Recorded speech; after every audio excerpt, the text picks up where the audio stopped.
Hi అండి. Welcome back to our channel Sanas కుకాలజీ. ఈరోజు మన రెసిపీ వచ్చేసి ఎంతో రుచిగా ఉండే క్రిస్పీ మొక్కజొన్న గారెలు. ఈ మొక్కజొన్న గారెల్ని మనం అప్పటికప్పుడు చేసుకోవచ్చండి. ఏ పప్పు నానబెట్టకుండా మీరు ఇంట్లో మొక్కజొన్నలుంటే ఈ విధంగా ఈ క్రిస్పీ మొక్కజొన్న గారెల్ని ట్రై చేసి చూడండి. ఇవి పైనుంచి క్రిస్పీగా, లోపల నుంచి చాలా సాఫ్ట్‌గా, చాలా టేస్టీగా ఉంటాయి. పదండి ఇప్పుడు వీటిని ఎలా ప్రిపేర్ చేయాలో చూసేద్దాం. నేనైతే ఒక 2 మొక్కజొన్న కలుకుల్ని తీసుకొని ఈ విధంగా సీడ్స్‌ని సెపరేట్ చేసుకున్నానండి. ఇవి కప్పు కొలతలతో అయితే ఒక 2 కప్పులు ఉంటాయి. ఇప్పుడు ఈ మొక్కజొన్నల్ని మనం జార్‌లోకి వేసేసుకుందాం. జార్‌లోకి వేసేసుకున్నాక ఇప్పుడు ఇందులోకి రుచికి సరిపడా పచ్చిమిర్చిని వేసుకోవాలి. నేనైతే 7-8 వేసుకుంటున్నాను. మీరు ఎండుమిర్చితోనైనా చేసుకోవచ్చు. ఇప్పుడు ఇందులోకి ఒక 6-7 వెల్లుల్లి రెబ్బల్ని, 1 ఇంచ్ అల్లంని ఈ విధంగా ముక్కల్లాగా కట్ చేసి వేసుకోవాలి. అలాగే రుచికి సరిపడా ఉప్పుని వేసుకోవాలి. ఇప్పుడు దీంట్లోకి మనం అస్సలు నీళ్లు వేయకండి. నీళ్లు వేయకుండా వీటిని గ్రైండ్ చేసుకోవాలి. చూడండి ఈ విధంగా మెత్తగా గ్రైండ్ చేసుకొని ఇప్పుడు దీన్ని బౌల్లోకి తీసేసుకుందాం. ఈ విధంగా అంతా బౌల్లోకి తీసేసుకున్నాక ఇప్పుడు ఇందులోకి ఒక 2 టేబుల్ స్పూన్ల శనగపిండిని, ఒక 2 టేబుల్ స్పూన్ల బియ్యం పిండిని, ఒక పావు టేబుల్ స్పూన్ పసుపుని వేసుకోవాలి. పసుపు అనేది ఆప్షనల్ అండి. ఇప్పుడు ఇందులోకి సన్నగా తరిగిన ఒక హాఫ్ కప్పు ఉల్లిపాయ ముక్కల్ని, సన్నగా తరిగిన ఒక 2 టేబుల్ స్పూన్ల కరివేపాకు, సన్నగా తరిగిన ఒక 3 టేబుల్ స్పూన్ల కొత్తిమీరని వేసుకోవాలి. ఇప్పుడు వీటన్నిటిని మనం బాగా మిక్స్ చేసుకోవాలండి. పిండి అనేది ఒకవేళ మీకు లూజ్గా అనిపిస్తే మీరు 1 లేదా 2 టేబుల్ స్పూన్ల బియ్య పిండిని కానీ అలాగే శనగపిండిని కానీ వేసుకొని కలుపుకోవచ్చు.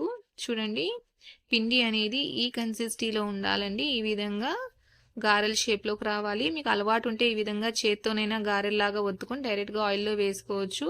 అలవాటు లేదంటే ఈ విధంగా పాలిథిన్ కవర్ కానీ లేదా అరిటాకు కానీ తీసుకొని ఈ విధంగా గారెల్లాగా ఒత్తుకొని ఆయిల్లోకి వేసేసుకోవాలి. ఇప్పుడు వీటిని మనం ఫ్రై చేసుకుందామండి. ఇందుకోసం స్టవ్ మీద ప్యాన్ పెట్టుకొని డీప్ ఫ్రైకి సరిపడా ఆయిల్ పోసుకొని ఆయిల్ వేడయ్యాక ఈ విధంగా గారెల్ని ఒక్కొక్కటిగా ఒత్తుకొని వేసుకోవాలి. సరిపడా గారెల్ని వేసుకోవాలండి. వేసిన వెంటనే వీటిని కదపకూడదు. 1 నిమిషం లేదా 2 నిమిషాల పాటు ఇలాగే వదిలేయాలి. ఇవి 2 నిమిషాల తర్వాత చూడండి ఎంత చక్కగా పైకి తేలాయో. ఇప్పుడు వీటిని అన్నిటినీ మనం ఈ విధంగా ఇంకొక వైపుకు తిప్పుకోవాలి. వీటిని ఈ విధంగా 2 వైపులా తిప్పుకుంటూ మనం ఫ్రై చేసుకోవాలండి. అన్నిటినీ మీడియం ఫ్లేమ్‌లోనే మనం 2 వైపులా తిప్పుకుంటూ లైట్ గోల్డెన్ బ్రౌన్ కలర్ వచ్చేంత వరకు ఫ్రై చేసుకోవాలి.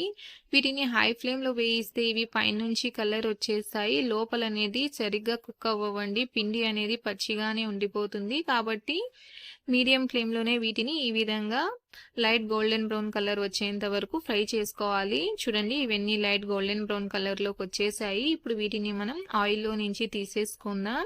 ఒక ప్లేట్లోకి టిష్యూ పేపర్ పెట్టేసుకొని వాటిలోకి ఈ గారెల్ని వేసేసుకోండి. ఎక్స్ట్రా ఆయిల్ ఉన్న పేపర్ అనేది అబ్జర్వ్ చేసేసుకుంటుంది. చూడండి ఈ విధంగా అన్నిటిని తీసేసుకొని మిగతా గారెల్ని కూడా సేమ్ ప్రాసెస్లో మనం ఫ్రై చేసుకోవాలండి. మీడియం ఫ్లేమ్లోనే ఫ్రై చేసుకోండి.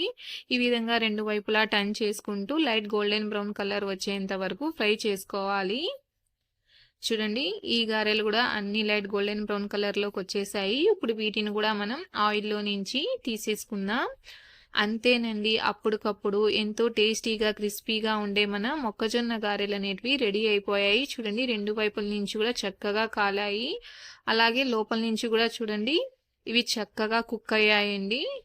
చూడండి చూస్తుంటేనే అర్థమవుతోంది కదా ఎంత పర్ఫెక్ట్గా కుక్ అయ్యాయో. సింపుల్గా మీరు ఇంట్లో మొక్కజొన్నలు ఉన్నప్పుడు ఈ విధంగా ఈ మొక్కజొన్న గారెల్ని ఒకసారి ట్రై చేసి చూడండి. చాలా చాలా టేస్టీగా ఉంటాయండి. మనం రెగ్యులర్గా చేసుకునే గారెల కన్నా ఈ మొక్కజొన్న గారెల టేస్ట్ అనేది చాలా చాలా బాగుంటుంది. మీరు కూడా తప్పకుండా ట్రై చేసి చూడండి.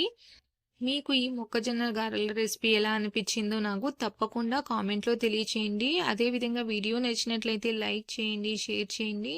అలాగే నా ఛానల్ని సబ్స్క్రైబ్ చేసుకోండి. Thanks for watching.